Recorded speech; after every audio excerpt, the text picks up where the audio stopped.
স্বদেশ দর্শন এবং এডিবি এশিয়ান ডেভেলপমেন্ট ব্যাংক যৌথভাবে আমাদেরকে অর্থ প্রদান করে থাকে।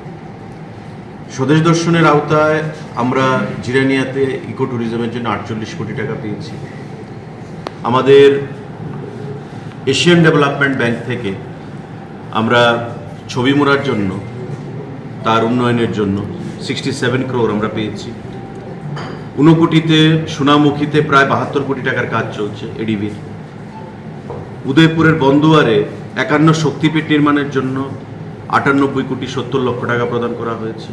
টেন্ডার হয়ে গেছে, ওয়ার্ক অর্ডারও দেওয়া হচ্ছে। জুলাই মাসের মাঝামাঝি নাগাদ আমরা মাননীয় মুখ্যমন্ত্রীর দ্বারা তার ফাউন্ডেশন স্টোন লেইং করব। তার বাদে আমাদের জিরানিয়ার জন্যে নিকো পার্ক, আপনারা শুনেছেন, আমরা আলোচনা করেছি, তাদের অথরিটিরও এসছে। নিকো পার্কের আদলে আমরা একটা অত্যাধুনিক পার্ক তৈরি করব। সেখানেও প্রায় 50 কোটি টাকার প্রয়োজন হবে, 10 কোটি টাকা আমরা পেয়ে গেছি।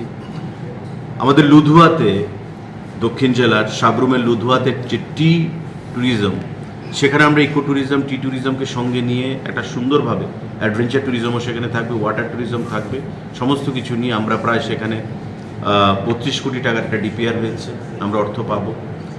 মোহনপুরে আমাদের ইকো ট্যুরিজমের উপর প্রায় 25 কোটি টাকা খরচ হবে। আমাদের কসবা কালীবাড়িতে 18 কোটি টাকা ব্যয়, সেখানে ইকো ট্যুরিজমের কাজ চলছে। সমস্ত কিছু মিলিয়ে প্রায় 350 কোটি টাকার প্রজেক্ট আমরা অর্থ পেয়েছি বা আগামী দিনে পাব। সেই কাজগুলো আমাদের হচ্ছে এবং আগে হবে। আমরা দ্ব্যর্থহীন ভাষায় আপনাদের মাধ্যমে রাজ্যের মানুষকে বলে আসছি, আবারও বলছি, যে আগামী 1.5 থেকে 2 বছরের মধ্যে আমাদের রাজ্যের বিভিন্ন প্রান্তে যে ট্যুরিজমের ইনফ্রাস্ট্রাকচারগুলো তৈরি হচ্ছে সেগুলো কমপ্লিট হয়ে যাবে।